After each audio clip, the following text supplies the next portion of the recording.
Saudi अरब का बादशाह في المملكة العربية السعودية शाह फैसल اتفقوا على هضم حقوق العرب.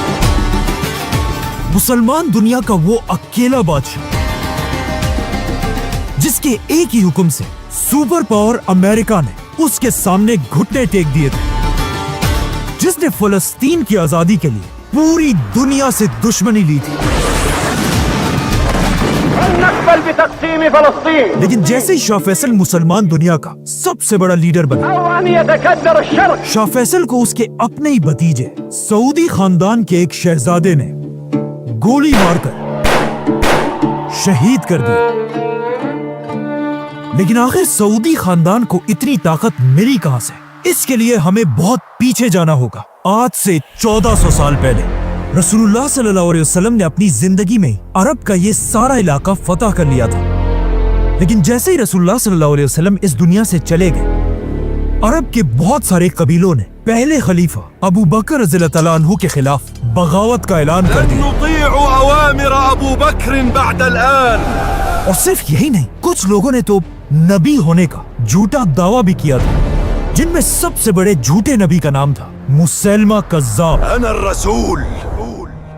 तो अब पहले खलीफा अबू बकर रज़ियल्लाहु तआला अन्हु ने अरब को दोबारा फतह करने के लिए अपना बेस्ट जनरल खालिद बिन वलीद को इन बागी कबीलों की तरफ भेजा, जिसके बाद खालिद बिन वलीद ने तेजी से ये सारा इलाका दोबारा फतह किया और आखिर उनकी लड़ाई तारीख के सबसे बड़े झूठे नबी मुसैलमा कज़्ज़ाब से हुई, जंगे यमामा। इस जंग में खालिद बिन वलीद ने मुसैलमा कज़्ज़ाब और उसके कबीले बनु हनीफा को ऐसा हराया कि अगले 1000 साल तक बनु हनीफा दोबारा अपने पैरों पर खड़े नहीं हो सके। लेकिन 1000 साल के बाद मुसैलमा के कबीले बनु हनीफा से एक नया बादशाह सामने आया, सऊदी खानदान का पहला बादशाह, जिसका नाम था मुहम्मद बिन सऊद।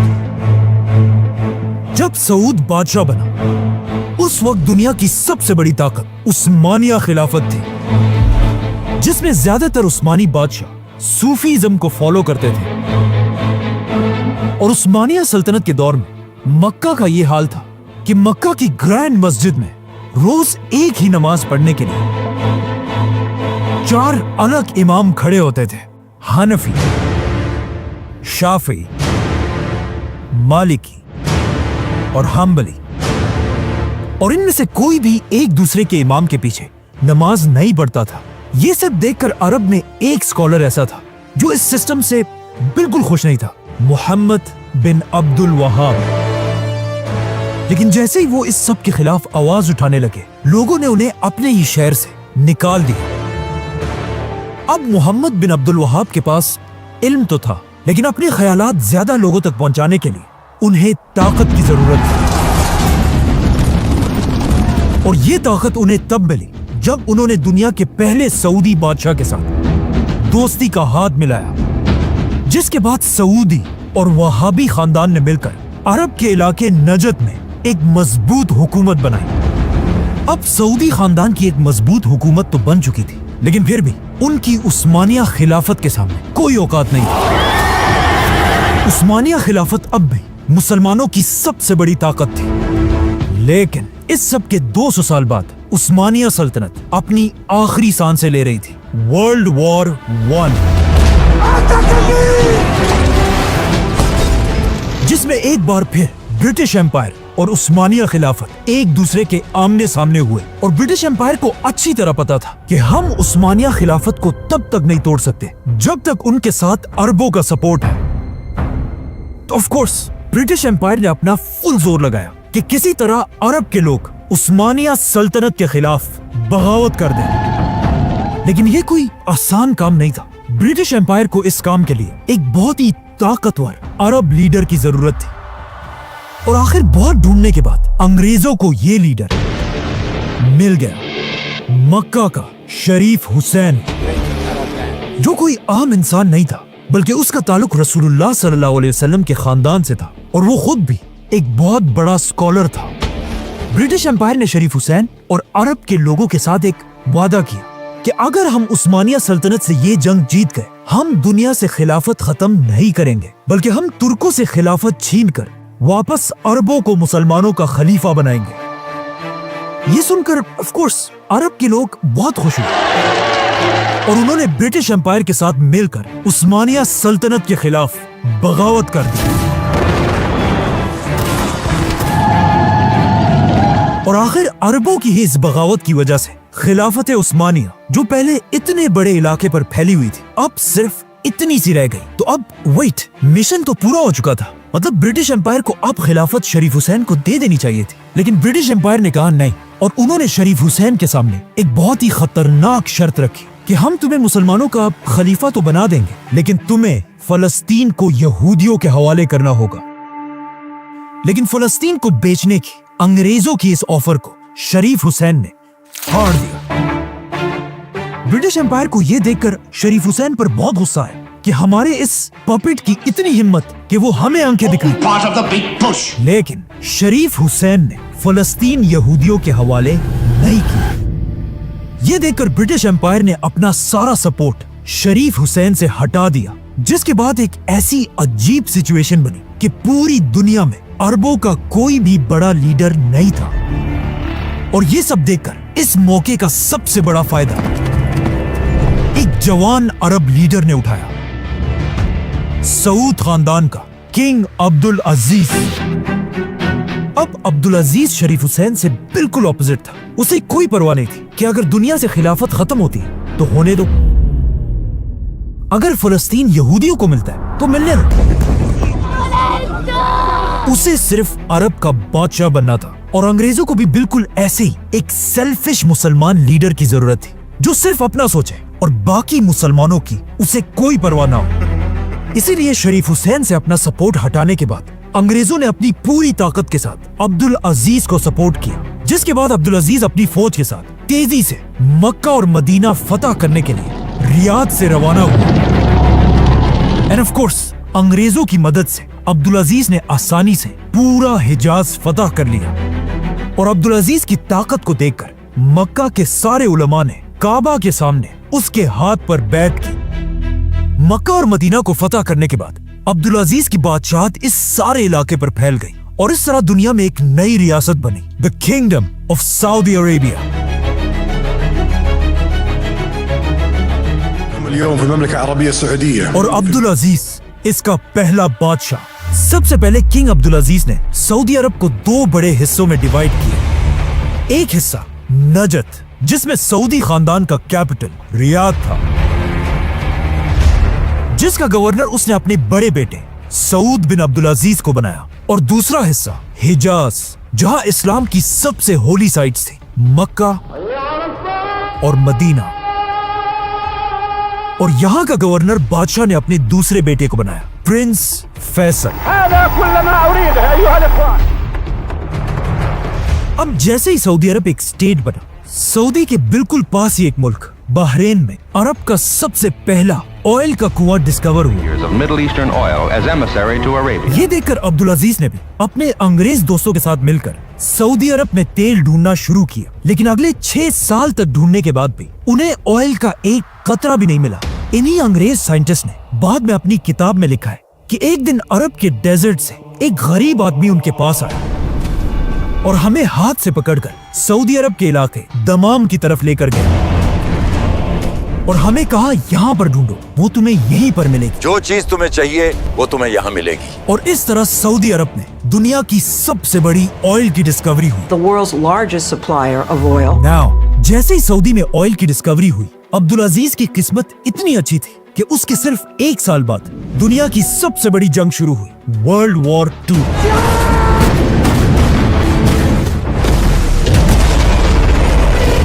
جس کی وجہ سے پوری دنیا کو آئل کی سخت ضرورت تھی۔ یہ دیکھ کر کنگ عبدالعزیز پوری دنیا کو سعودی کا تیل بیچنے لگا، جس کی وجہ سے سعودی عرب کی اکانومی 2000 ٹائمز بڑھ گئی، اور عبدالعزیز ایک غریب بادشاہ سے اب دنیا کا سب سے طاقتور بادشاہ بنا۔ اس جنگ میں ورلڈ وار 2 میں عبدالعزیز جرمنی کے ہٹلر کے خلاف अमेरिका के साथ मजबूती से खड़ा रहा, discuss mutual problems of trade and relations with Saudi Arabia. लेकिन वर्ल्ड वॉर 2 खत्म होते ही अब्दुल अजीज के अंग्रेज दोस्तों ने दुनिया में एक नया मुल्क बनाया, इजराइल।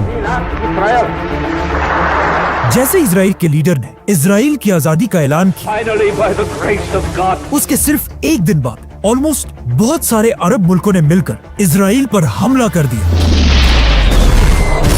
अब जब सारे अरब इजराइल के खिलाफ लड़ रहे थे, दुनिया का सबसे बड़ा अरब बादशाह अब्दुल अजीज चुप करके बैठा हुआ था। अब्दुल अजीज के पास पैसा तो बहुत था और बहुत बड़ी फौज भी थी, लेकिन फलस्तीन को बचाने के लिए अब्दुल अजीज ने कोई भी कदम नहीं उठाया और सिर्फ 800 सऊदी वॉलंटियर्स ने जाकर इजराइल के खिलाफ जंग लड़ी। लेकिन पूरे सऊदी खानदान में सिर्फ एक ही शख्स ऐसा था जिसने फलस्तीन के लिए आवाज उठाई, अब्दुल अजीज का बेटा प्रिंस फैसल, هل نقبل بتقسيم فلسطين؟ जिसने यूएन में खड़े होकर कहा कि हम इजराइल को नहीं मानते। بشير زوال إسرائيل. अब इजराइल तो आजाद हो गया, लेकिन इसके कुछ ही सालों बाद किंग अब्दुल अजीज अपनी आखिरी सांसें ले रहा था।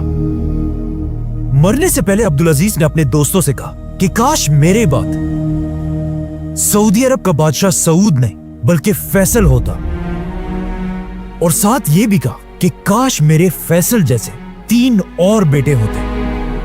लेकिन फिर भी अपने आखिरी वक्त में अब्दुल अजीज ने फैसल को अपने पास बुलाया और उससे 7 बार कसम ली कि तुम अपने भाई सऊद के साथ वफादार रहोगे। जिसके बाद अब्दुल अजीज के मरते ही उसका बड़ा बेटा सऊद सऊदी अरब का बादशाह बना। लेकिन आखिर क्यों अब्दुल अजीज सऊद की जगह अपने बाद फैसल को बादशाह बनाना चाहता था? क्योंकि उसे पता था कि उसका बड़ा बेटा सऊद एक बहुत ही अय्याश आदमी है। सऊद की 4 बीवियां और उसके हरम में 100 से ज्यादा लौंडियां थी और सऊद के टोटल 115 बच्चे थे और उसकी ये सारी फैमिली उसके 24 लग्जरी पैलेसेस में रहती थी। और सऊद की शराब पीने की आदत का सबको पता था। सऊद ने बादशाह बनते ही सऊदी अरब का सारा खजाना अपने खानदान पर लुटाना शुरू किया। सऊद ने ऐलान किया कि आज के बाद हर शहजादे को खजाने से करोड़ों रुपए दिए जाएंगे। और सिर्फ यही नहीं, सऊद ने कर्जे ले लेकर सारे रॉयल शहजादों के लिए $1 बिलियन के पैलेसेस बनाने का हुक्म दिया, जिससे सऊदी अरब पर कर्जा डबल नहीं बल्कि ट्रिपल से भी बढ़ गया। अब जब सऊद सऊदी अरब का सारा पैसा अपनी अय्याशियों पर उड़ा रहा था, उसके खानदान में सिर्फ एक शख्स ऐसा था जो उसे बार बार इस सब से रोक रहा था, सऊद का भाई शाह फैसल। लेकिन सऊद ने शाह फैसल की बातें नहीं मानी, क्योंकि उसे पता था कि हम जितना भी कर्जा लें हमें कोई फर्क नहीं पड़ता। लेकिन ये उसकी बहुत बड़ी गलतफहमी थी, क्योंकि बहुत जल्द सऊद का सारा गुरूर टूटने वाला था।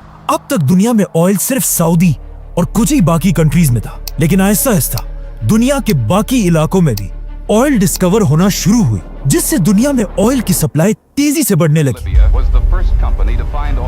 अब जब ऑयल की सप्लाई पूरी दुनिया में बहुत ही ज्यादा बढ़ गई, तो ऑफ कोर्स ऑयल की प्राइस नीचे गिरने लगी और सऊदी अरब के खजाने खाली होने लगे।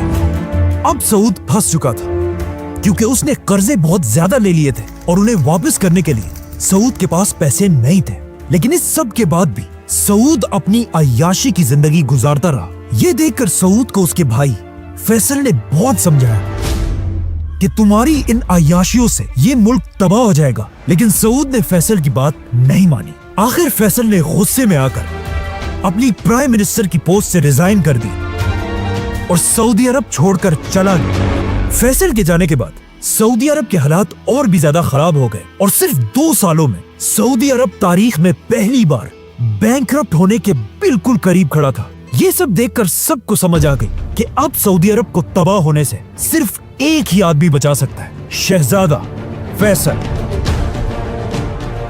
ये देखकर सऊदी खानदान और वहाबी खानदान ने मिलकर फैसल के सामने हाथ जोड़े कि आप प्लीज अपने भाई सऊद को हटाकर खुद सऊदी अरब के बादशाह बन जाएं, वरना ये मुल्क तबाह हो जाएगा। अब आप ही हमारी मदद कर सकते। लेकिन फैसल ने कहा नहीं, मैं ऐसा नहीं कर सकता, क्योंकि फैसल को वो दिन याद था जब उसने अपने बाप अब्दुल अजीज के सामने कसम खाई थी कि वो हमेशा सऊद के साथ वफादार रहेगा। इसीलिए फैसल ने कहा कि नहीं, बादशाह सऊद ही रहेगा, मैं उसके अंदर प्राइम मिनिस्टर बनकर सऊदी अरब को बचाने की कोशिश करूंगा। सऊद ने फैसल की ये ऑफर एक्सेप्ट कर ली और सारी ताकत प्राइम मिनिस्टर फैसल के हवाले कर दी। फैसल ने आते ही सबसे पहले शहजादों की सारी आयाशियां खत्म कर दी, उनको दिए जाने वाले करोड़ों रुपए बंद कर दिए और इन शहजादों के लग्जरी पैलेसेस छीनकर वहां गवर्नमेंट ऑफिसेस बनाए। और सबसे बड़ा काम फैसल ने यह किया कि तारीख में पहली बार सऊदी अरब से स्लेवरी खत्म कर दी। शाह फैसल ने अपने खजाने से हर गुलाम के मालिक को $2000 देकर उसे आजाद कर दिया। इस तरह एक ही दिन में हजारों गुलाम आजाद हो गए। और सऊदी की इकोनॉमी ठीक करने के लिए शाह फैसल ने एक ताकतवर आदमी से कर्जा भी लिया, जो उस वक्त सऊदी का सबसे अमीर आदमी था, जिसका नाम था मोहम्मद बिन लादेन। फैसल ने पूरी दुनिया से इस्लामिक स्कॉलर्स को सऊदी बुलाया ताकि ये स्कॉलर्स सऊदी के एलीट खानदान के बच्चों को इस्लाम सिखा सके। बाय द वे, इन्हीं इस्लामिक स्कूल्स में उसी सऊदी के सबसे रिच आदमी मोहम्मद बिन लादेन का बेटा भी पढ़ता था, Osama bin Laden. Give us Osama bin Laden, dead or alive. Faisal के इन जबरदस्त कामों से अब सऊदी अरब दोबारा मजबूत होने लगा, लेकिन पूरी दुनिया को अच्छी तरह पता था कि सऊद सिर्फ नाम का बादशाह है और सारी ताकत असल में फैसल के पास है। इस सब के दौरान किंग सऊद अमेरिका में आराम से बैठा हुआ था, लेकिन जब 1 साल के बाद वो वापस सऊदी आया और वापस आकर उम्रा करने के लिए गया, लेकिन उम्रा करने के दरमियान ही उसे समझ आ गई कि अब लोग उसे वो इज्जत नहीं दे रहे जो एक बादशाह को मिलनी चाहिए, और उसे समझ आ गई कि अब लोग उसे बादशाह समझते ही नहीं है। और यहाँ से सऊद आहिस्ता आहिस्ता अपने भाई फैसल से नफरत करने लगा। और सिर्फ यही नहीं, बल्कि उसके अयाश बेटे उसे फैसल के खिलाफ भड़काने लगे, क्योंकि फैसल ने आते ही इन सारे शहजादों की अयाशियां खत्म कर दी थी। तो अब सऊद और उसके बेटे मिलकर फैसल को हटाने की साजिश करने लगे। सऊद और उसके बेटे पैसे देकर लोगों को फैसल के खिलाफ करने लगे, जिसका फैसल को अच्छी तरह पता था, लेकिन फैसल ने बादशाह के खिलाफ कोई कदम नहीं उठाया। असल मसला तब बना जब सऊद ने फैसल की तरफ एक लेटर भेजा जिसमें लिखा था, फैसल, तुम अपनी औकात में रहो और याद रखो कि बादशाह मैं हूँ, और मैं तुम्हें हुक्म देता हूँ कि मेरे 2 बेटों को सऊदी अरब के टॉप मिनिस्टर्स बनाओ, वरना मैं अपनी रॉयल फौज भेजकर तुम्हें गिरफ्तार कर लूंगा। जैसे ही फैसल ने बादशाह का ये खत पढ़ा, उसने ये खत अपने भाई को दिया, जिसने सीधा जाकर बादशाह के मुंह पर ये खत फाड़ दिया। अपनी ये बेइज्जती देखकर बादशाह को बहुत गुस्सा आया और उसने फौरन अपनी रॉयल फौज फैसल को गिरफ्तार करने के लिए उसके महल की तरफ भेजी। बादशाह की रॉयल फौज ने जाकर फैसल के महल को हर तरफ से घेर लिया, लेकिन फनी बात यह कि फैसल के पास इतनी ताकत थी और उसका इतना रोब था कि जैसे ही फैसल अपने महल से बाहर निकला, बादशाह की फौज की कांपे टांगने लगे और उन्होंने फैसल को देखकर उसे गलती से सलूट कर दिया, जिसे देखकर फैसल इन गार्ड्स पर हंसने लगे। लेकिन फिर भी ये गार्ड्स फैसल को गिरफ्तार करने के लिए खड़े रहे। यहाँ तक कि कहा जाता है कि बादशाह ने फैसल को मारने की कोशिश भी की। ये सब देखकर आखिर फैसल ने अपने बाप से की हुई कसम तोड़ दी और कहा अब और बस है। सऊद सारी हदें पार कर चुका है। अब सऊद के पास तो सिर्फ थोड़े से रॉयल गार्ड्स थे, लेकिन सऊदी अरब की पूरी फौज फैसल को अपना लीडर मानती थी। तो सबसे पहले फैसल ने हुक्म दिया कि सारे पैलेसेस से हमारी औरतों और बच्चों को निकाल दिया जाए, क्योंकि अब फैसला तलवार से होगा। फैसल के एक ही इशारे से पूरी सऊदी फौज तेजी से बादशाह के महल की तरफ बढ़ने लगी और बादशाह के महल को हर तरफ से घेर लिया। अब फैसल और सऊद एक स्टैंड ऑफ में खड़े थे, लेकिन फैसल की फौज बादशाह से बहुत ज्यादा थी, इसीलिए बादशाह अपनी फौज को लेकर पीछे हट गया और हालात इतने बिगड़ चुके थे कि अब इन दोनों भाइयों फैसल और सऊद का फैसला करने के लिए सऊदी अरब का मुफ्ती आजम मक्का से कैपिटल की तरफ आया, जो वहाबी खानदान का लीडर था। सऊद ये देखकर हैरान रह गया कि उसका अपना खानदान और सऊदी अरब के सारे उलमा बादशाह को छोड़कर फैसल के साथ खड़े थे। लेकिन क्यों, आखिर क्यों सब बादशाह को छोड़कर फैसल के साथ खड़े थे? इसकी दो बड़ी रीजंस है। एक तो फैसल ऑफ कोर्स एक बहुत ही ज़हीन और जबरदस्त लीडर था, लेकिन इसकी एक और भी इम्पोर्टेंट वजह थी। इस सब से 200 साल पहले अरब के दो बड़े खानदान सऊद और वहाबी खानदान ने मिलकर पहली सऊदी रियासत बनाई थी, और आज तक यही दो खानदान सऊदी अरब के सबसे पावरफुल खानदान थे। और फैसल ऐसा अकेला आदमी था जो इन दोनों खानदानों का शहजादा था, क्योंकि फैसल का बाप अब्दुल अजीज सऊद खानदान से था और उसकी माँ तरफा मोहम्मद बिन अब्दुल वहाब के खानदान से थी। इसीलिए अब दोनों खानदानों ने मिलकर बादशाह सऊद के खिलाफ शहजादे फैसल को सपोर्ट किया। आखिर ये सब देखकर फाइनली सऊद अपने तख्त से हट गया और शहजादा फैसल सऊदी अरब का नया बादशाह बना। King Faisal, a desert warrior. أن يتكدر الشرق और बादशाह बनते ही फैसल ने अपनी पहली स्पीच की ونحن حينما نصارع और कहा कि ऐ लोगों, मुझे अपना बादशाह नहीं बल्कि अपना दोस्त और नौकर समझो, ونحن أيها الإخوة क्योंकि तुम्हारा बादशाह मैं नहीं बल्कि इस पूरी कायनात का सिर्फ एक ही बादशाह है, और मेरा ये तख्त कोई तख्त नहीं, तख्त भी सिर्फ अल्लाह का ही है। अब फैसल बादशाह तो सऊदी अरब के उलमा के सपोर्ट से बना था, लेकिन बादशाह बनते ही शाह फैसल ने कुछ ऐसे काम किए जिससे उलमा फैसल के खिलाफ होने लगे। फैसल ने बादशाह बनते ही लड़कियों के स्कूल्स, यूनिवर्सिटीज और इवन सऊदी अरब का पहला टीवी चैनल भी खोला, जिसमें मेल एंकर्स तो थे, साथ ही एक फीमेल एंकर भी थी। लेकिन सऊदी अरब के उलमा ये सब बर्दाश्त नहीं कर सकते थे। यहाँ तक कि एक दिन एक यूनिवर्सिटी के प्रोफेसर ने सऊदी न्यूज़पेपर में एक आर्टिकल लिखा जो एक बहुत ही सिंपल सी बात थी कि जमीन हमेशा सूरज के गिर्द घूमती है, सूरज जमीन के गिर्द नहीं। ये न्यूज़पेपर पूरे सऊदी अरब में फैल गया, लेकिन जब इस आर्टिकल का सऊदी अरब के बड़े मुफ्ती शेख बिन बाज को पता चला तो उन्होंने ऐलान किया कि ये सब बिल्कुल झूठ है, और फिर खुद न्यूज़पेपर में आर्टिकल लिखा कि जमीन सूरज के गिर्द नहीं बल्कि सूरज जमीन के गिर्द घूमता है। जमीन तो साकिन है बेटा। शेख बिन बाज का ये आर्टिकल सिर्फ सऊदी में नहीं बल्कि पूरी दुनिया में फैल गया, जिसके बाद पूरी दुनिया में लोग सऊदी अरेबिया और उसके उलमा पर हंसने लगे, और इसी के साथ शाह फैसल का भी मजाक उड़ने लगा। जैसे ही फैसल को ये बात पता चली, उसने हुक्म दिया कि जिन न्यूज़पेपर्स में ये बात छपी है उन सारों को जमा करके आग लगा दी जाए, जिससे सऊदी उलमा और भी ज्यादा फैसल के खिलाफ खड़े होने लगे।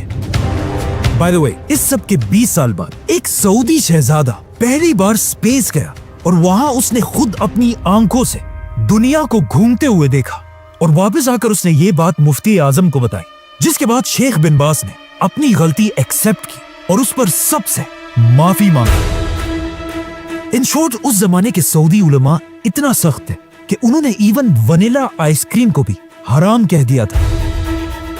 लेकिन आखिर सऊदी उलमा और फैसल की जंग तब शुरू हुई जब उसने सऊदी का पहला टीवी चैनल बनाया।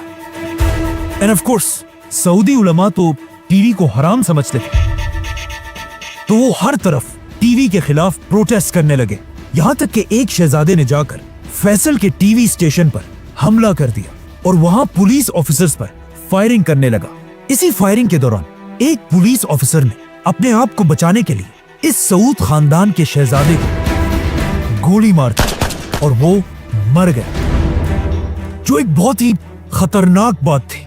इस शहजादे का बाप सीधा अपने भाई बादशाह फैसल के पास गया और उसे कहा, ये पुलिस वाला मेरे हवाले करो ताकि मैं इसका सर काट दूं। लेकिन फैसल ने कहा, नहीं, पुलिस वाला तो बस अपनी ड्यूटी कर रहा था, गलती तुम्हारे बेटे ने की थी, और जब तक मैं सऊदी का बादशाह हूं, जो भी कानून तोड़ेगा, चाहे वो शहजादा हो या कोई आम आदमी, उसे सजा मिलकर रहेगी। मतलब अब फैसल ने एक आम पुलिस वाले को बचाने के लिए अपने ही खानदान सऊद खानदान के साथ दुश्मनी ली थी। इस शहजादे की मौत को याद रखें, क्योंकि इसी शहजादे की मौत की वजह से आगे जाकर शाह फैसल को भी शहीद किया गया था। ये सब तो सऊदी के अंदर हो रहा था, लेकिन सऊदी अरब के बाहर भी फैसल आहिस्ता आहिस्ता एक इंटरनेशनल लीडर बन रहा है। Her Majesty warmly welcomed the dignified Middle Eastern ruler. क्योंकि जैसे ही फैसल बादशाह बना, उसके कुछ ही अरसे बाद एक बहुत बड़ी जंग शुरू हुई। Pakistan versus India. Why the Indians are so anxious to precipitate this war? जिसमें फैसल ने पाकिस्तान को फुल सपोर्ट किया और पाकिस्तान की फौज की मदद के लिए सस्ता तेल भेजने लगा, जिससे पाकिस्तान और सऊदी एक दूसरे के बहुत ही करीब आने लगे। और सिर्फ यही नहीं, बल्कि पाकिस्तान और इंडिया की जंग के बाद एक और जंग भी हुई, इजराइल और अरबों की जंग। Arab states went to war with the Israelis. अब इजराइल के साथ पहली जंग में फैसल के बाप अब्दुल अजीज ने फलस्तीनियों की कोई मदद नहीं की थी, लेकिन अब जब फैसल सऊदी अरब का बादशाह था, उसने अपनी 20,000 की फौज के साथ फलस्तीन और अरबों की मदद की। लेकिन फैसल की बहुत कोशिश के बाद भी अरब इजराइल से ये जंग हार गए, और इतनी बुरी तरह से हारे कि इस जंग के बाद इजराइल का साइज 3 गुना बढ़ गया। इजराइल से ये जंग बुरी तरह हारने के बाद कहा जाता है फैसल को इतना दुख हुआ कि किसी ने भी इस हार के बाद फैसल को कभी हंसते हुए नहीं देखा, और फैसल हर टाइम सिर्फ एक ही टेंशन में था कि किस तरह अब इजराइल से बदला लिया जाए। इजराइल ने इस जंग में जिन मुसलमान मुल्कों को तबाह किया था, फैसल ने अपने खजाने से उन सारे मुसलमान कंट्रीज को दोबारा अपने पैरों पर खड़ा किया, और यहाँ से फैसल पूरी दुनिया से फाइटर जेट्स, टैंक्स और वॉर शिप्स खरीदने लगा, ताकि सऊदी फौज को ताकतवर बनाकर फैसल इजराइल से बदला ले सके। अब जब फैसल इजराइल से बदला लेने की प्लानिंग कर रहा था, अचानक दुनिया में एक ऐसा वाकया हुआ जिसने पूरी दुनिया को हिला कर रख दिया। एक दिन एक क्रिश्चियन आदमी ने जेरूसलम में मुसलमानों की तीसरी सबसे होली साइट मस्जिद अक्सा को आग लगा दी,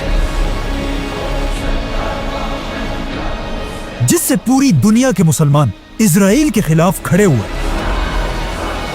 इस क्रिश्चियन ने मस्जिद अक्सा के अंदर सलाउद्दीन अयूबी के मिंबर को आग लगाई थी। ये वो मिंबर था जिसे सलाउद्दीन अयूबी ने 800 साल पहले खुद इस जगह पे रखा था, और अब ये मिंबर जलकर राख हो चुका था, और आहिस्ता आहिस्ता ये आग इतनी बढ़ गई कि मस्जिद अक्सा की छत का एक हिस्सा भी गिर गया।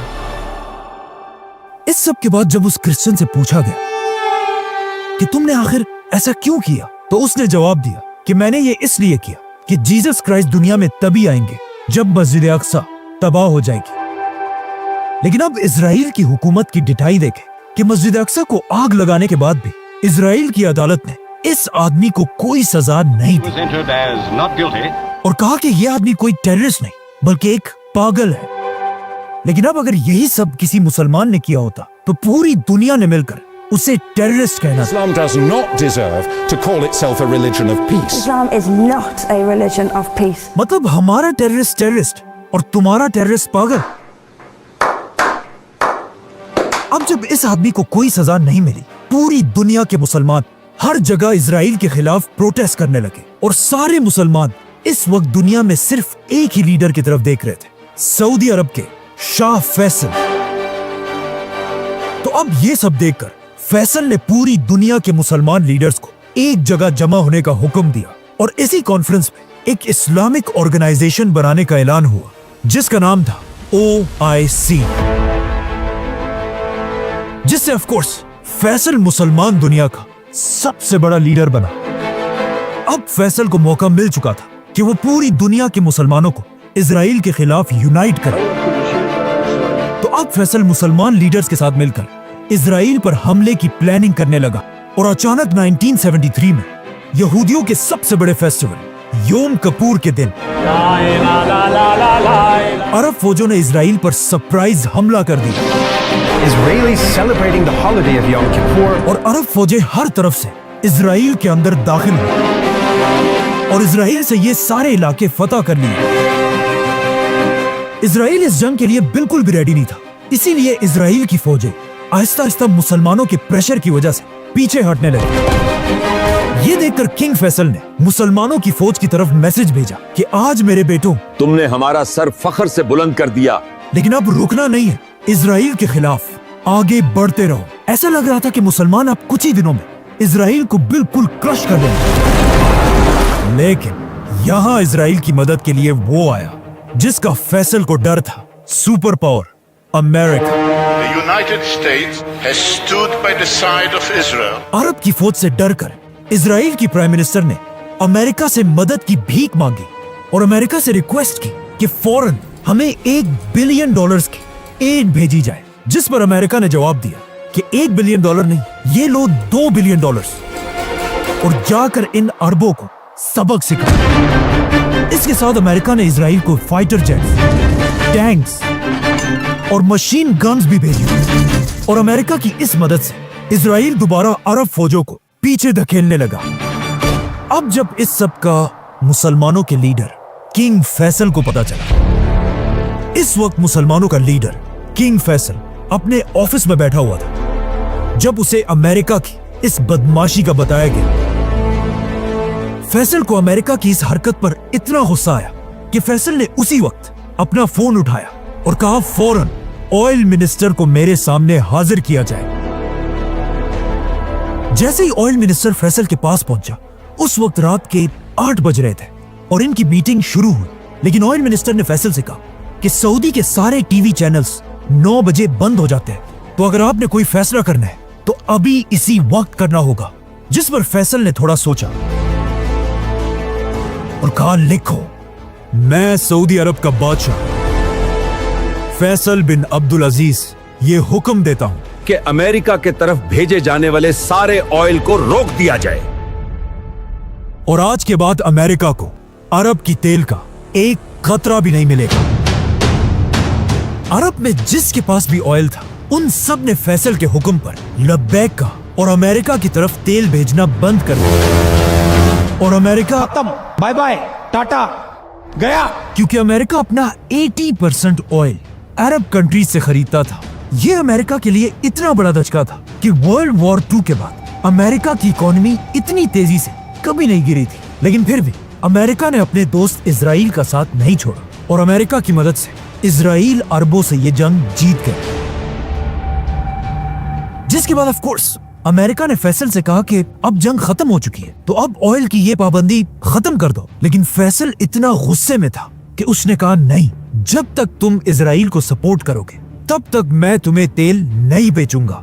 और यहां से फैसल ने अमेरिका बल्कि पूरी दुनिया को अपनी असल ताकत दिखाई।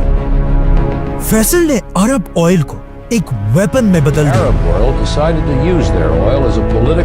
जिससे अमेरिका की इकोनॉमी बिल्कुल टूट गई। अमेरिका में लोगों के पास गाड़ियां चलाने के लिए भी तेल नहीं था, बल्कि पेट्रोल स्टेशंस पे बड़ा लिखा होता था कि तेल को छोड़ो, गॉड को याद करो। और अमेरिका जैसी सुपर पावर कंट्री में पहली बार लोड शेडिंग और ब्लैकआउट्स होने लगे और लोग दोबारा कैंडल्स और लकड़ियां जलाने लगे। अमेरिका में 5 लाख लोगों की जॉब्स चली गई। और सबसे बड़ी बात यह थी कि जिस साल फैसल ने अमेरिका पर पाबंदी लगाई, उस साल अमेरिका का सबसे बड़ा फेस्टिवल क्रिसमस मनाया ही नहीं गया, बल्कि क्रिसमस की रात को, जो हमेशा लाइट से भरी होती थी, इस बार पूरे अमेरिका में सिर्फ और सिर्फ अंधेरा था। फैसल की ताकत का अंदाजा सिर्फ वेस्ट में अमेरिका को नहीं, बल्कि ईस्ट में जापान को भी हुआ। और जापान में कहा जाने लगा कि एटम बॉम्ब के बाद फैसल की पाबंदी जापान के लिए सबसे बड़ा क्राइसिस था। अब जब अमेरिका के हालात बहुत ही खराब हो गए, अमेरिका की बर्दाश्त की हद खत्म हो गई और अमेरिका में सीक्रेट मीटिंग्स होने लगी, जिसमें अमेरिकन ये प्लान करने लगे कि अगर फैसल ने ये पाबंदी खत्म नहीं की तो अमेरिका अपनी पूरी ताकत के साथ फैसल के सऊदी अरब पर हमला कर देगा और उसे हटाकर किसी और शहजादे को तख्त पर बिठा देगा। जब फैसल को अमेरिका की इस प्लानिंग का पता चला, उसने अमेरिका को क्लियर मैसेज भेजा कि अगर तुमने मुझ पर हमला किया तो मैं अरब के सारे तेल के कुओं को आग लगा दूंगा।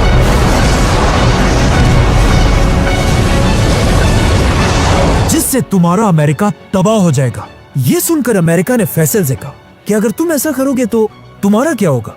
जिस पर फैसल ने कहा कि हम तो हमेशा से डेजर्ट के गरीब लोग थे, हम पहले भी ऊंटों और खजूरों से गुजारा करते थे और अब भी दोबारा वही करेंगे, लेकिन तुम लोग तेल के बगैर जिंदा भी नहीं रह सकोगे।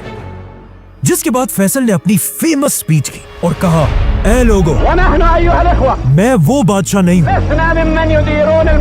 जो ऑफिस में बैठकर टेलीफोन पर जंग करे, बल्कि जब जंग का वक्त आएगा तुम सब मुझे फौज के फ्रंट पर देखोगे और मुझे पता है कि हमारे इन खतरनाक फैसलों से वेस्ट और ईस्ट أن الشرق والغرب सब हम पर गुस्सा है, اتفقوا على هضم حقوق العرب. लेकिन मुझे इस सब की कोई परवाह नहीं. نحن لسنا ممن يطلب الإعانات والحروب. फलस्तीन की आजादी के लिए فلنقبل بتقسيم فلسطين हम हर हद तक जाएंगे على أن يخلصوا وطنهم السليم. अगर पूरी अरब दुनिया मिलकर ولو أجمع العرب جميعا इसराइल को एक्सेप्ट कर ले, بوجود إسرائيل तब भी मैं अकेला इसराइल को कभी नहीं मानूंगा. فلن ندخل معهم في هذا الاتفاق. अब पहली बार ऐसा लग रहा था कि उस्मानिया खिलाफत के टूटने के बाद एक बार फिर पूरी दुनिया के मुसलमान यूनाइट हो गए हैं और इनका लीडर है फैसल. मुसलमानों की इसी यूनिटी को इसके कुछ ही अरसे बाद ओआईसी की सबसे बड़ी कॉन्फ्रेंस में देखा गया, जो पाकिस्तान के शहर लाहौर में थी. और मुसलमान दुनिया के सारे बड़े लीडर्स गद्दाफी, भुट्टो, शेख मुजीब, यासिर अरफात सब शामिल थे, जहां पहली बार एक इस्लामिक एटम बॉम्ब की बात की गई. इसी कॉन्फ्रेंस में एक बहुत ही फेमस पिक्चर ली गई, जिसमें सारे बड़े लीडर्स मिलकर एक मस्जिद में बैठे हुए हैं. लेकिन अजीब बात यह है, इस पिक्चर में जितने भी लीडर्स हैं, उन सबको एक एक करके आगे जाकर मार दिया गया. जैसे ही फैसल ओआईसी की मीटिंग से वापस आया, फैसल की ताकत इतनी बढ़ चुकी थी कि आखिर अमेरिका ने फैसल के सामने घुटने टेक दिए और अमेरिका ने फैसल के कहने पर इजराइल पर प्रेशर डालना शुरू किया कि वो अरबों के साथ डील कर ले. जिसके बाद अमेरिका, यूरोप, जापान सब मिलकर फैसल के सामने हाथ जोड़कर तेल की भीख मांगने लगे. तो अब जब फैसल की डिमांड्स पूरी हो गई, उसने अमेरिका से पाबंदी हटा दी. लेकिन पाबंदी हटाने के बाद भी तेल की प्राइस नीचे नहीं आई. इसीलिए फैसल के दौर में सऊदी की इकोनॉमी तेजी से बढ़ने लगी. जब फैसल सऊदी अरब का बादशाह बना, तब यहाँ की इकोनॉमी सिर्फ $2 बिलियन थी. लेकिन अब फैसल ने उसे $2 बिलियन से $50 बिलियन तक पहुंचा दिया था. कहा जाता है सऊदी अरब में प्रॉपर्टी की प्राइसेस हर हफ्ते डबल होती रहती थी और सऊदी अरब में कंस्ट्रक्शन इतनी तेजी से हो रही थी कि लोग सीमेंट कश्तियों में नहीं बल्कि हेलीकॉप्टर्स में मंगवा रहे थे. और यहीं से सऊदी अरब के लोग दुनिया के सबसे अमीर लोग बने. अब जब फैसल अपनी ताकत की पीक पर था, कहा जाता है कि ये स्पीच उसकी जिंदगी की आखिरी स्पीच थी. हम किस चीज का इंतजार कर रहे हैं? दुनिया की गैरत जागने का. कहाँ है दुनिया की गैरत? ऐ मेरे भाइयों, मस्जिद अक्सा तुम्हें बुला रही है, तुम्हारी मदद के लिए रो रही है. हम किस चीज से डर रहे हैं? मौत से. इससे ज्यादा अच्छी मौत और क्या हो सकती है? जो अल्लाह के राह में लड़ते हुए आए. और मेरी अल्लाह से दुआ है कि अगर मेरे हाथों से फलस्तीन आजाद नहीं होता तो मुझे इस दुनिया में एक लम्हे के लिए भी जिंदा ना रखे. और ए अल्लाह, मुझे शहादत की मौत दे. और इसके कुछ ही अरसे बाद जब फैसल एक मजलिस में बैठा हुआ था, एक आदमी ने फैसल को गोली मार दी. लोग शाह फैसल को उठाकर हॉस्पिटल लेकर गए,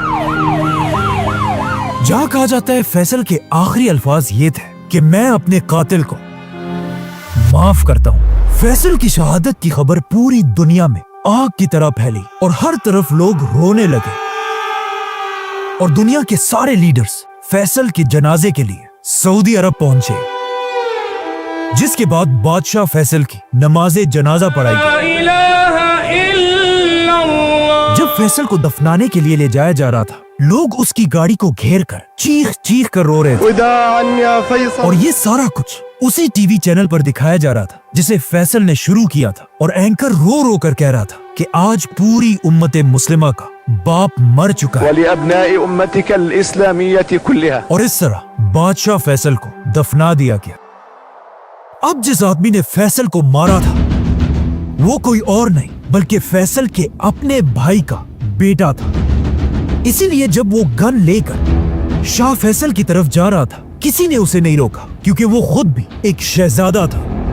और जैसे ही फैसल अपने भतीजे से मिलने के लिए उसके पास गया, फैसल के भतीजे ने उसके सर पर 2 गोलियां मारी और फैसल को शहीद कर दिया। शाह फैसल को मारने के बाद जब उसके भतीजे से पूछा गया कि तुमने आखिर क्यों ऐसा किया, तो उसने एक बहुत ही स्टूपिड और अजीब जवाब दिया। उस शहजादे ने कहा, आज से 10 साल पहले मेरे एक भाई ने फैसल के बनाए हुए टीवी स्टेशन पर हमला किया था, जिसके बाद पुलिस वालों ने मेरे भाई पर फायरिंग करके उसे मार दिया था। और मुझे गुस्सा तब आया जब फैसल ने मेरे भाई का बदला लेने के बजाय उस पुलिस वाले को माफ कर दिया। और आज मैंने 10 साल बाद फैसल को मारकर अपने उसी भाई का बदला पूरा कर दिया है। अब क्वेश्चन ये है कि इस शहजादे को अपना भाई 10 साल बाद कैसे याद आया, और पिछले 10 साल से ये शहजादा था किधर?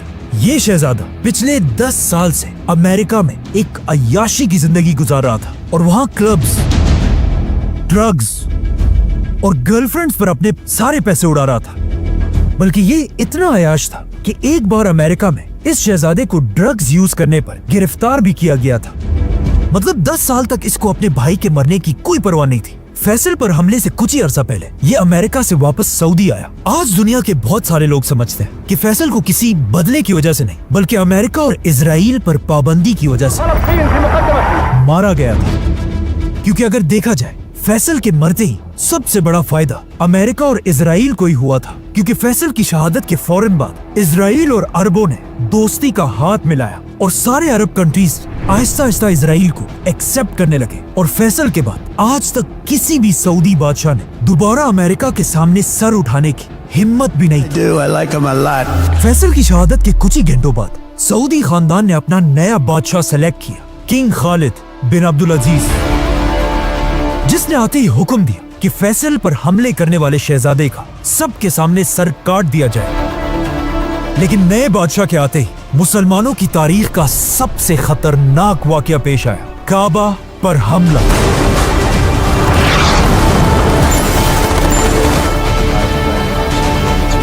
सब्सक्राइब